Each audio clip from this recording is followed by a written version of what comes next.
What's up, dudes?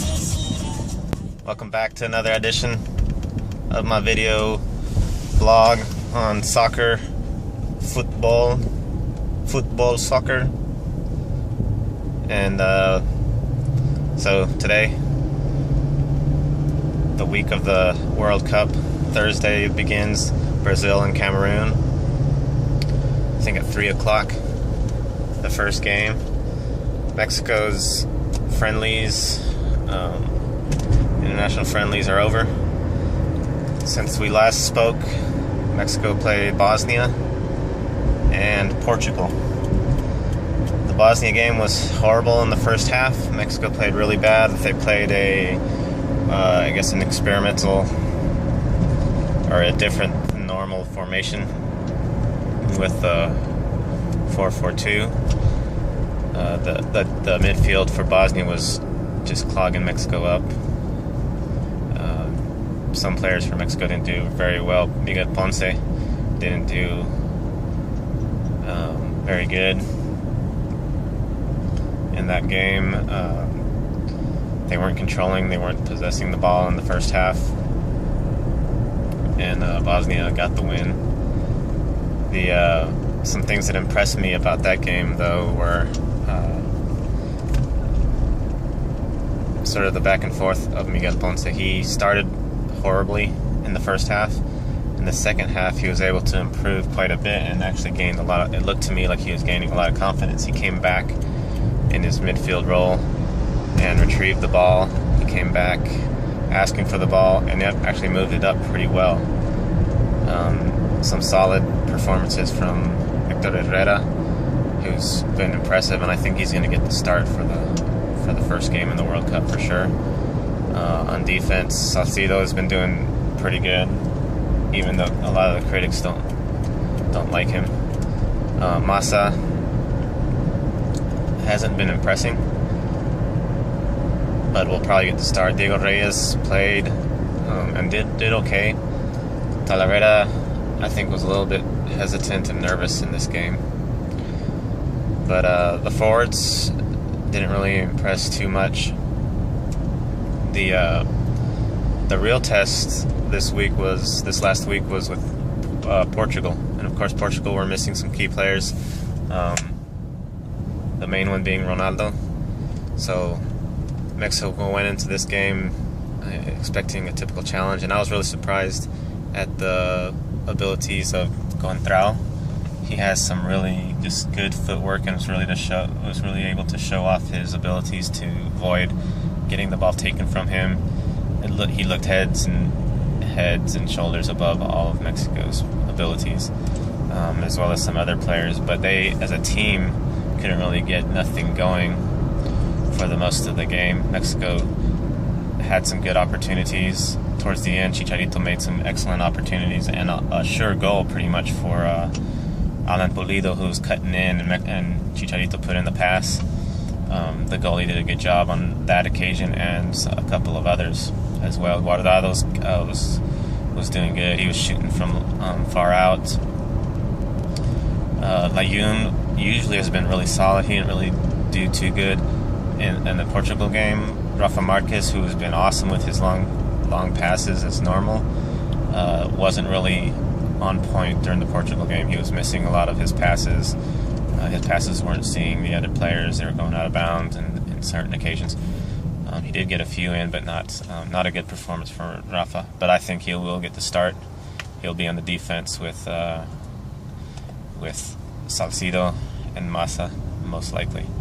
I'd like to see Diego Reyes in for Massa because I fear Massa's mistakes might come and haunt. On the wings, there's going to be Miguel Layun and Aguilar. Pretty sure that's gonna be the way it's gonna go. Guardado's been impressing, though. He might get a chance. And then in the midfield, of course, there's gonna be Herrera. Gallito Vasquez will probably come in as well. He did okay. He's been doing good.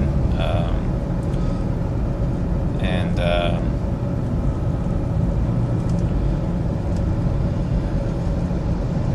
and then the top is probably going to be Chicharito. The race is Chicharito and Oribe. Peralta are who he's going to have to choose between, and that's going to be a tough choice because in the long haul, in the long term, for their club and everything, Peralta Oribe has been the best. He's been scoring awesome goals, doing good for his team. Chicharito's been on the bench at Manchester, but in this last game, Chicharito just showed some excellent play, some excellent scoring opportunities that he was giving, so he might have just won his spot. Oribe hasn't been doing too great, so it just might be Oribe and Gil up top. Gulli Peña was the other midfielder that I forgot to miss. He hasn't been doing the greatest, but I want to say that he's just going to come in just because his abilities are there to do well. And that's a lot of what the World Cup is about for these selection of players. You really don't know. You sort of have to analyze their abilities and how they're going to match up against their opponents. And a lot of times it's hard to tell until you see it. So we might just see Chicharito for one half and Oribe Peralta for the other half.